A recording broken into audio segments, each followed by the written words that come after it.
everyone, Alexa Donne here, and today I'm going to be sharing my top skincare secrets. I get a lot of questions asking, what is your skincare routine? Like, your skin looks amazing! And don't worry, I'm going to admit to some of the magic, and some of my tips are going to be about makeup and lighting, because makeup and lighting do make a huge difference, but I can take a compliment, and yes, I do think I have pretty decent skin. I didn't always, like many of us. I had pimple problems when I was younger, and that is the thing. I am the wonderful age of 35, and I do see a lot on YouTube people give skincare tips, which is great, but I think it's relatively easy to have beautiful, young, smooth skin when you're 22.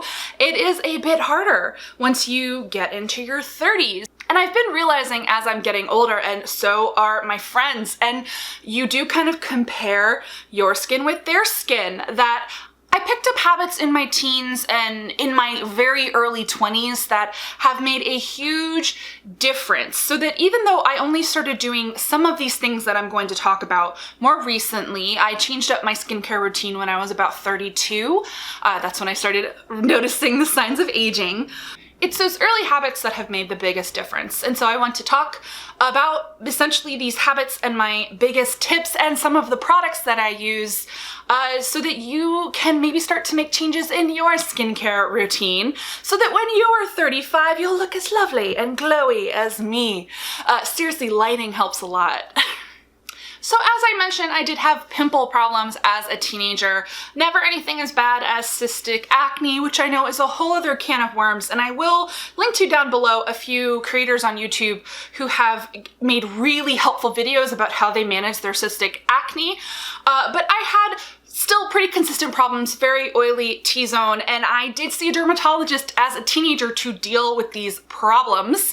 So meaning I have struggled the struggle is what I'm meaning to say, and I still break out. You don't see a lot of it unless you are eagle-eyed, and you do, because I am much better at using makeup now to cover a lot of my blemishes, but also because I feel like my hormone balance changed in my mid-20s. I noticed a change, sorry, slight TMI, but I noticed a change in my periods in my mid-20s as well, and around the same time, my skin started to get better. Hormones are a huge part of how your skin behaves, so as much as you can follow these tips, there's always going to be elements that aren't necessarily completely in your control, and you may need to see a doctor about problems, a dermatologist about problems, if you do as much as you can do and you still have skin problems. But part of my skin being much nicer now is aging and time and hormones, but the anti-aging parts, that is definitely something that I can speak to.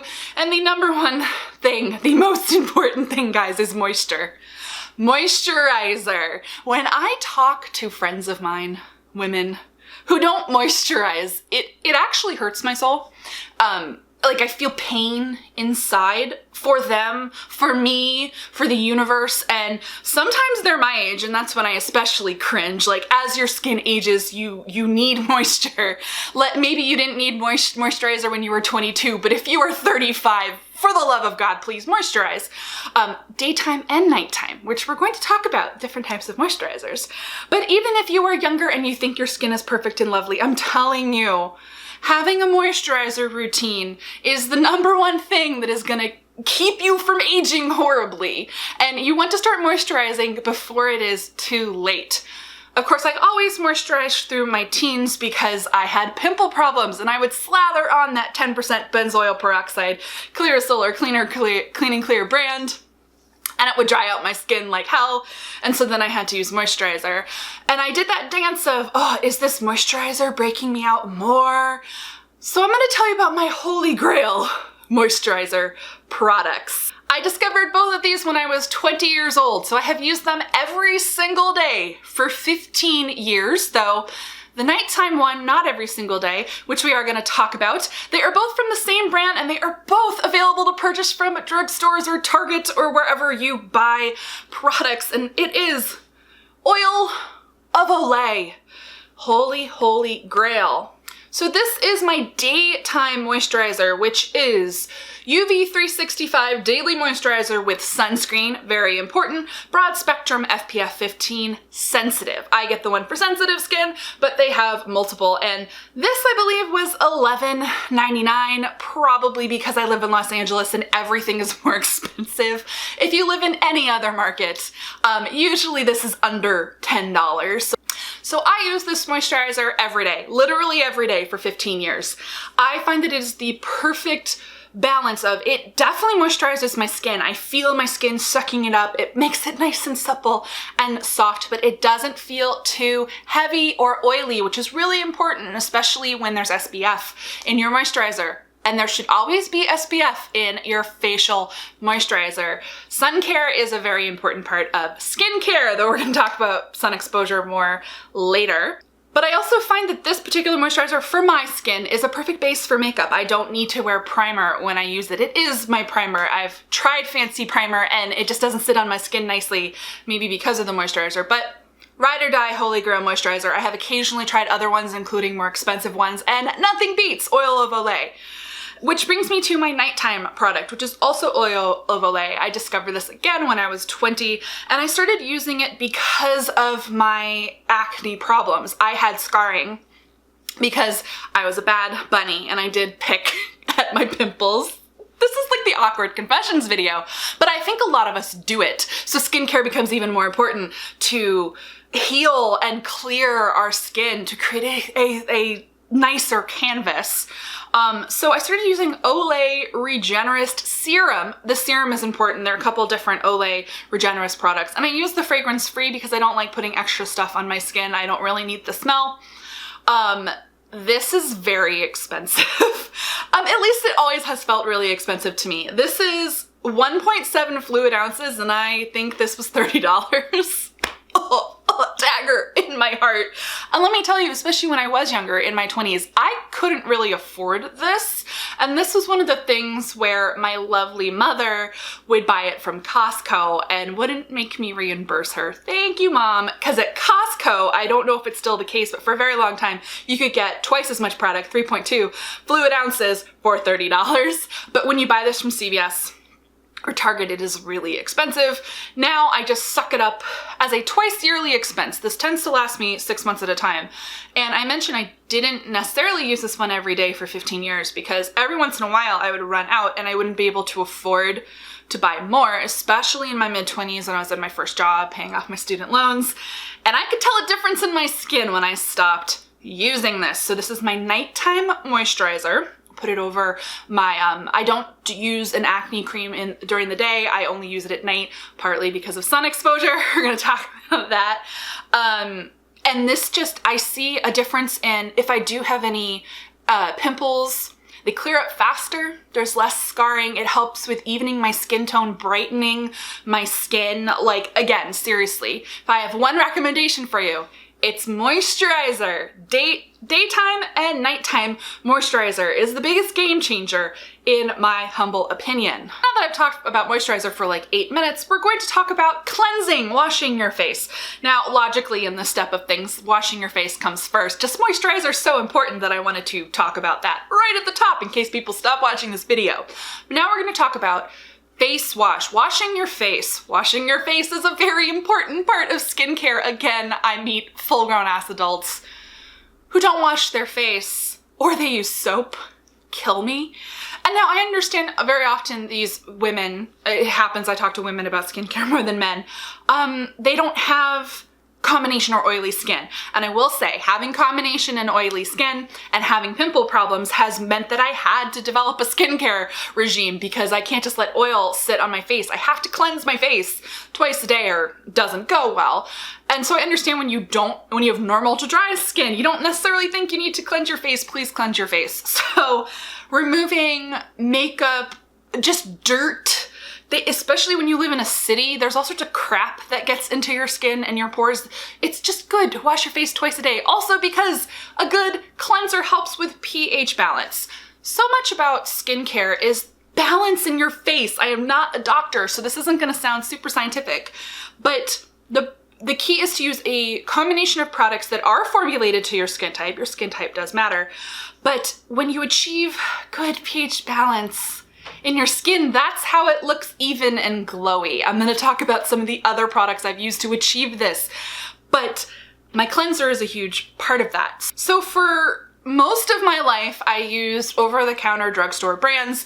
My favorites that I recommend, because they are also dermatologist recommended, Purpose and Cetaphil. I was a ride or die Purpose user because my dermatologist recommended it to me when I was a teen, and I could buy it at CVS. Not for too much, definitely more expensive than your average brands like Neutrogena or Clean and Clear, but I found it achieved the best results and was the most gentle on my skin. Because here's the thing about over-the-counter face washes. I think most of them are garbage. I don't have like backing proof for this, but there's lots of harsh chemical bullshit in them. Like, the way that you get products at the drugstore to be that cheap is that they don't have the best ingredients in them. And generally, if you can't afford it, I do recommend you upgrade to one of those dermatologist recommended products. Don't just listen to marketing with celebrities that you see on your TV for these sexy brands, and for the love of God, don't buy anything with microbeads in them. It's bad for the environment and it's bad for your skin. Constantly breaking and physically exfoliating the skin, especially on your face, is bad for you. Don't do it. We're gonna talk more about exfoliators. So I wanna share my cleanser, and I will say, a lot of the products I'm going to share with you are a little bit pricier. I consider them mid-range skincare. They are more expensive than the drugstore, except for my ride or die moisturizer. We'll never stop using it. But I have noticed significant improvements in my skin and an improvement in results once I started using more professional products. But it is more expensive. It is an investment. I will kind of, if you have to invest in one product, I'd say invest in your moisturizer, even though the Olay is not that expensive, the Regenerist is, and invest in a toner, which we're going to talk about in a minute. But I do love my face cleanser, so I'm going to share it with you. It is from Paula's Choice. You're going to notice a theme. I almost exclusively use Paula's Choice. I just find once I figured out how their products work, like how they're grouped by skin concern, I find the website easy to shop. I find it easy to find my products. And most of the ones I get are like in the $20 to $25 range, which feels pricey, but they last at least 6 months at a time. So I'm able to invest. And this is the Perfectly Balanced Foaming Cleanser. This is for normal, oily, and combination skin. And it's part of the Resist line, which is the anti-aging line. So a lot of the products I use are anti-aging products, though I also use some of their clear line, which is for acne, which we'll talk about. But I find this, it gets a nice lather. It really cleans my skin, but it doesn't dry it out. There is actually an acne face wash product from Paula's Choice I did try using for a while, but I found it dried me out too much. You do have to kind of find the product that works best for your skin, but this one has made the biggest difference. And I actually ran out of this 2 weeks ago, and it was like 2 weeks off my auto ship. So I was like, I'm gonna wait for my auto ship. But in the meantime, I went back to using Purpose because I still had some, and I saw a difference in my skin. I had some breakout problems and I wasn't on my period, so I know it wasn't that. So I actually, like, I already knew I liked it, but now I feel like I have a case for this. This makes a demonstrative difference in my skin and in the quality of my skin, in the tone and the condition. So now we're gonna talk about toner. If you are over the age of like 28, you probably think toner is bad for you. Toner is an astringent. It's full of alcohol. Why would you recommend toner, Alexa? That is exactly what I thought until a few years ago. And then I discovered that the world of toner, and in general, the world of skincare products, had markedly improved and changed. But it is true, the toner of our youth was indeed an astringent. It was full of alcohol. Yes, it kind of woke up your skin, but because you were putting alcohol on it, and that's drying, and that's bad. That's not what toner is anymore. Toner, it's a combination of different chemicals. It can be good to put chemicals on your face, by the way.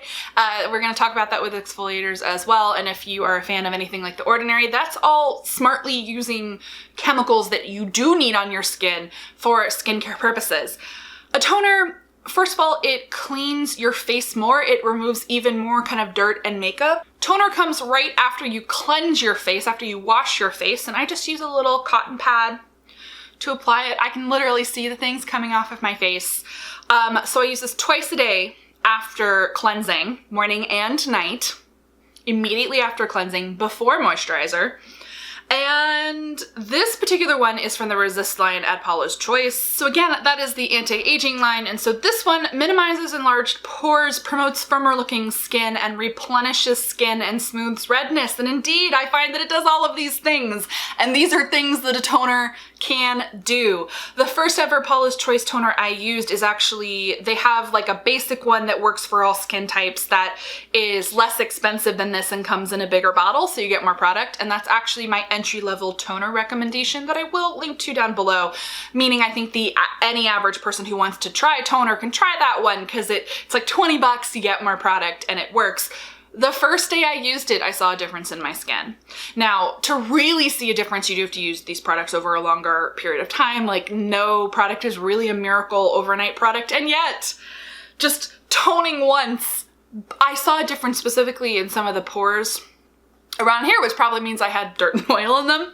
But this is the biggest game changer for me because this helps with pH balance. And over time of using it, I 100% have seen a difference in my skin. This is where my glow comes from. I have a glow. My skin has never looked like this. Though again, lighting and makeup. Toner, toner, toner, toner. If you invest in two things, if you invest in one thing, get moisturizer. If you invest in two things, for the love of God, buy a toner. I started using this when I was 32 and I wish I'd had it earlier. So if you are younger, it's never too early to start using toner. It makes a huge difference. It has improved the tone of my skin, the brightness.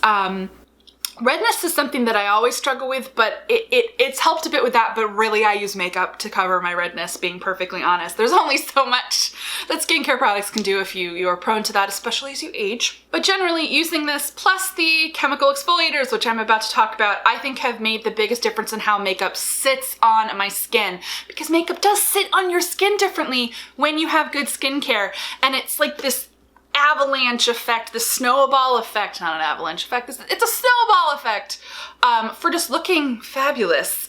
Your skincare makes your skin smoother and makes your pores smaller and improves your general tone, so then when you put makeup on top of it, it looks smoother and better and more even toned. All right, so yeah, let's talk about chemical exfoliant.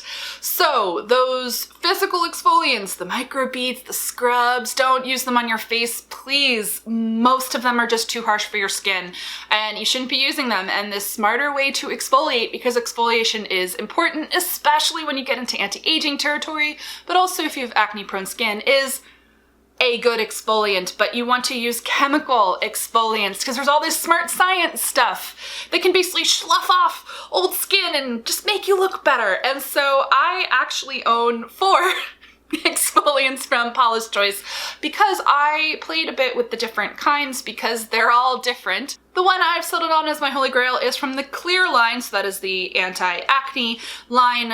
Because this is anti-redness exfoliating solution. It does have 2% salicylic, I hope I'm saying that right, acid. I mean, I've been using it like for 20 years, you'd think I know how to say it.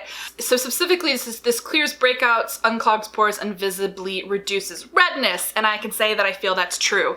So I have used other Paula's Choice products. This one is Skin Perfecting 2% BHA liquid, so it's a different formulation. It creates radiant, even-toned skin, reduces redness, and builds collagen, unclogs and diminishes enlarged pores. I also have the anti-aging version of this. This one is also 2% BHA but has additional anti-aging things in it. But I found after not using my beloved Clear exfoliating solution for a little while that I missed it, and I saw a noticeable difference in the redness. And since redness is a chief concern for me, I went back to this one.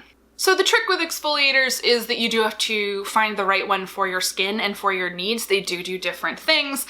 Some of them are harsher than others, so better for intermittent use. Others you can use daily. But one that I use once a week, once every 10 days, and in fact used last night because I knew I wanted to look super cute in this video, is my Resist Weekly Resurfacing Treatment with 10% AHA with glycolic acid.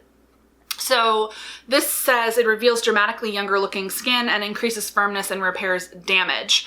I bought this tiny little bottle. It is expensive, but I've been using it for almost 2 years and I still have a lot. So I use this every 7 to 10 days as a different kind of exfoliating treatment aside from my daily one. And I do feel that it makes my skin look even brighter, but you're still not supposed to use it every day, mostly because it was so expensive.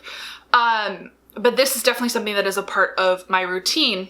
And even though it's been a real game changer for me, all of these products have been game changers for me, and I'm certainly afraid to stop using these products in case something changes.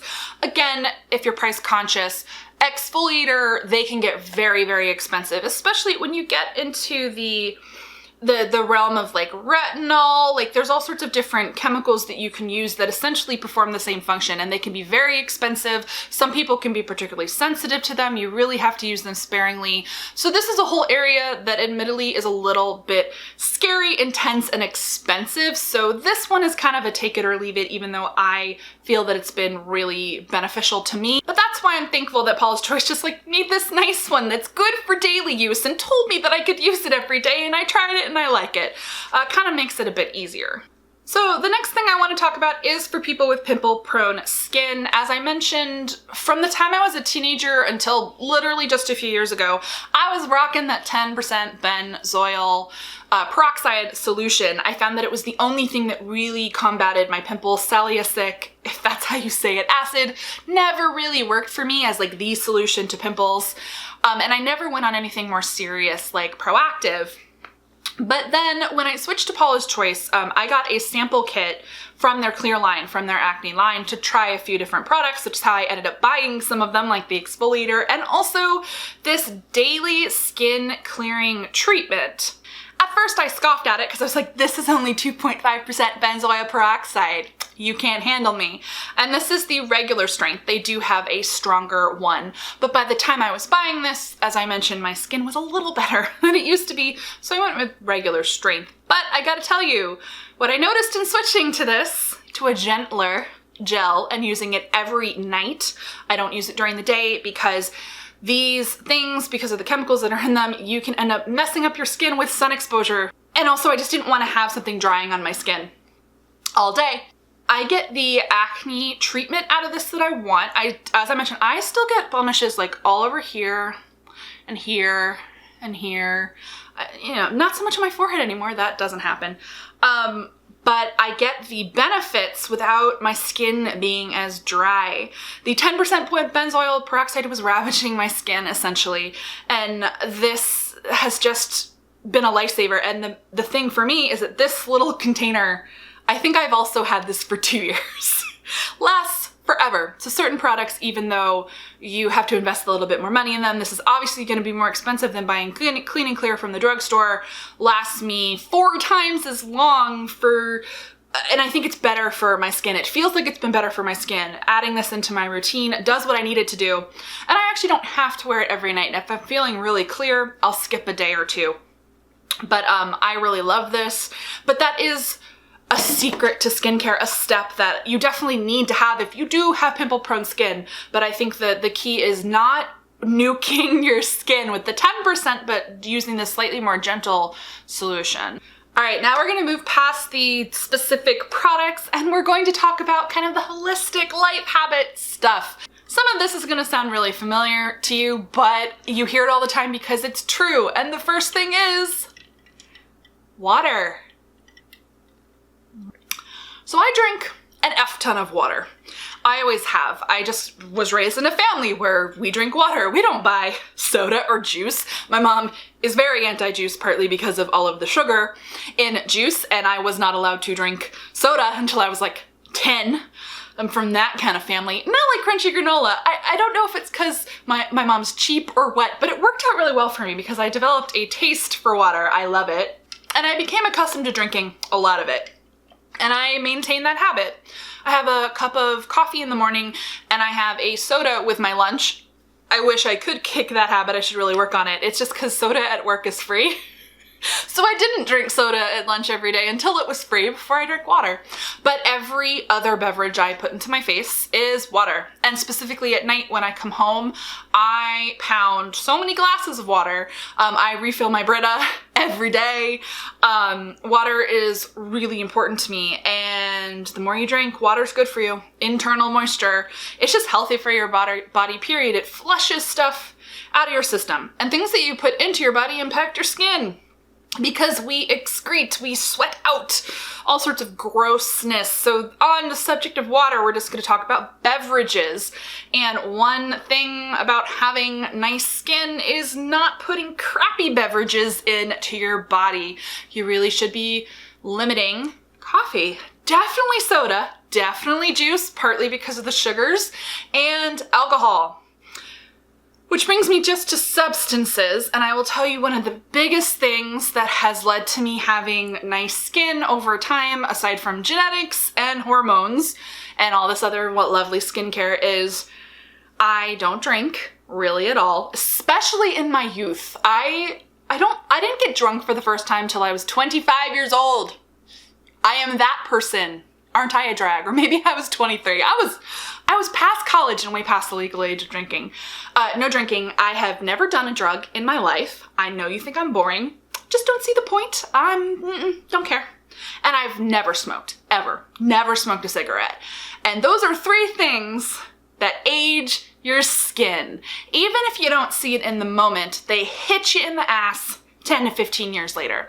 I can't tell you how many people I know from high school where I know that they did kind of the hard drinking and partying life, and now we are the same age in our 30s and they look a decade older and I hopefully look a decade younger.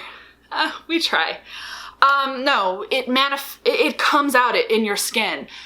Substance abuse as well as sun. So sun exposure. We're going to come back to substances, but sun exposure also makes a huge, huge difference. And specifically sun exposure when you are younger makes a huge, huge difference. So if you're watching this and you're younger and you love to tan and go out in the sun, stop immediately.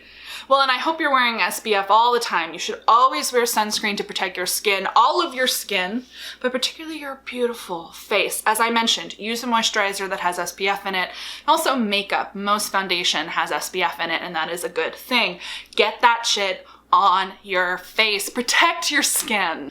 But because I'm a person who's always burned instead of tanned, there is no tanning in my life, all it takes is one bad sunburn to make you fear the sun, and I definitely had one of those when I was very young, and so I just always avoided it. So very limited sun exposure, no drinking, no drugs, no smoking. And I'll tell you, I drink on occasion now. I do love a good glass of red wine. But if you are over the drinking age and you do drink, you probably notice what I notice, which is you have crappy skin for that 24 to 72 hours after you have had a decent amount of alcohol. And it's because all this shit is coming out of your pores. So yeah, limit your drinking, and it honestly makes a difference. Which brings me to food. There are links between certain foods and the health and quality of your skin. But I'm not gonna harp on food only because I work on all the other areas of skincare, and I don't go too hard on myself about the food area of skincare. But because I am mildly lactose intolerant, I don't eat a lot of dairy products, even though I love them. I love cheese. I love cheese so much, but I have to eat it sparingly because I can get sick.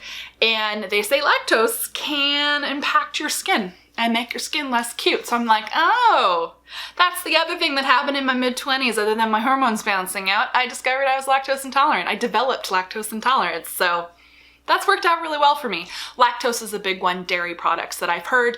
I've also heard generally you want to have diet high in protein and low in sugars, that those are going to help with your skin. And now finally, we're gonna come to the cheats. Makeup and lighting. I just feel that it's fair to address these things because they do make a difference. So you are watching me on camera right now with a full face of makeup and lighting. And these are going to make me look especially glowy and lovely and even toned. Makeup makes a huge difference. And if you like makeup, if you're comfortable in makeup, I advocate using makeup. And I generally never liked wearing a lot of makeup. I still don't like wearing a lot of makeup, but When I reached my early 30s and started discovering I had skin stuff that the makeup I was using just wasn't covering, I would only wear powder, a little bit of concealer and some powder.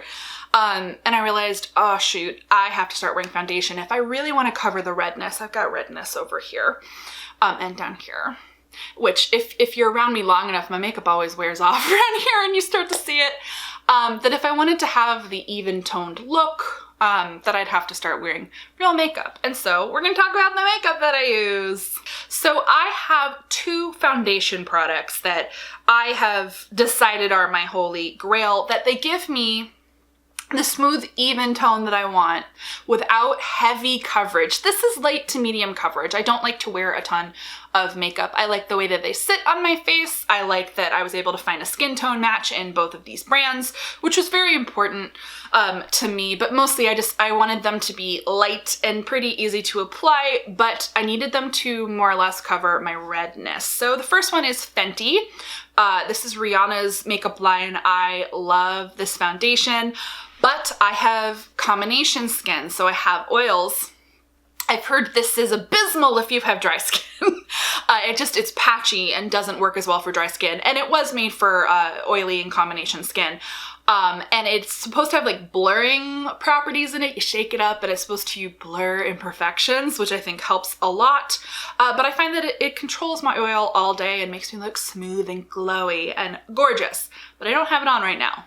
I am wearing Lancome Teint Idole Ultra Wear. This foundation is so expensive. I bought it during a Sephora sale and didn't realize how expensive it was, and then I re-upped yesterday and I was like, this is $47. So this is not me telling you to go out and spend $50 on foundation, but if you want to know what I wear, I love this foundation. I think this is actually the prettiest finish that I get on my skin, but I don't like, this is my more everyday partly because it's less expensive and I get the effect I want without spending $47, because I like to make this one last. The last bottle I bought lasted almost a year because I didn't wear it every day. This covers my redness and my blemishes better than any other foundation without feeling too heavy. I think it reflects the light well. It works really well with my skin tone. I adore this foundation. I love you. Why are you so expensive? And that's the thing. You should use whatever foundation works for you. You should shop around and find the formula and the color and the application that works for you. But again, if you do all of the skincare stuff, you create a better, smoother, brighter canvas, and your makeup should sit on your face better. So the other thing I use for the illusion of lovely skin, I have blemishes right now and I am covering them with concealer. My go-to concealer, again, you have to kind of comparison shop and find the formula that's gonna work for you, but the one I have landed on as my favorite is Urban Decay Naked Skin. Partly because it is a perfect color match, which is hard for me to find, but I like the formula of this. It just blends and melts into my skin very nicely. There's certain concealers that feel more cakey and they actually don't. It's like you put it on top of your foundation and you try to powder it and it actually makes it more obvious that you have a blemish, but I have found Naked Skin, it's the perfect balance of it's light, but it gives me the coverage for my face. I do sometimes for like my chin or more stubborn pimples. MAC concealer I find is the best for concealing stubborn kind of red bits on my face, and then I also use a Tarte kind of clay concealer when I need much heavier coverage on my face. So that's it. Apologies for how long this video is, but I just have that many thoughts about skincare. And my biggest takeaways, as you see, it's foundational habits, the big ones. Drinking water, not drinking tons of soda or alcohol. Don't do drugs, kids. Don't smoke. All these things are bad for your skin. Moisturize. If I have given you one lesson, moisturize, but also cleanse. You really should also cleanse with a proper cleanser, but toner! Toner is also life-changing. And exfoliator is really great too, but I know some of you out there are maybe scared by having such a big skincare routine. I should have addressed this at the top, but we're gonna do it here. I feel this. I see people talk about, say, Korean skincare, and I know that it's great. I see people talk about The Ordinary, and I'm overwhelmed by that. So I'm giving you full permission to be overwhelmed. And I think the key with developing a skincare routine is to take it one step and one product and one change at a time, because you do want to make it something that's easy to do step by step, where meeting you where you are. So I have these products. I like Paula's Choice because they make it obvious for me, and I literally got a card in the mail the first time I bought it that told me how to use it, which really helped me. What steps? I was like, when do I even use these? And FYI, my nighttime routine is cleanser, toner, exfoliator, pimple cream, moisturizer. During the day, it's cleanser, toner, moisturizer, makeup. But it can be very overwhelming. So I give you full permission to take the pieces of this that you think are gonna work for you. I will link you down below to the products that I use, but I know that everyone has different budgets and kind of needs here. So do kind of play with different drugstore products, but I advise you to look up every single thing that you're gonna use. And I'm also gonna link you down below to a website I used to check some of the products I was using before I switched to Paula's Choice. And it kind of tells you like how good the ingredients are and whether or not it's good or bad for you. You'd be surprised which things are good or bad for you. So I will link to that down below. I urge you to check any drugstore products, any cheaper products, because the offset of spending a bit more money on certain skincare is you really are putting better ingredients on your face, and putting bad things on your face will make your face worse.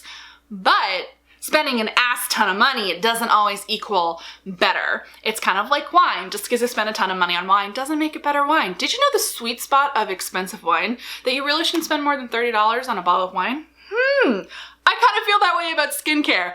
I'm probably not going to spend more than $30 on something. Maybe $40 if it's a sexy serum, but I generally don't do that.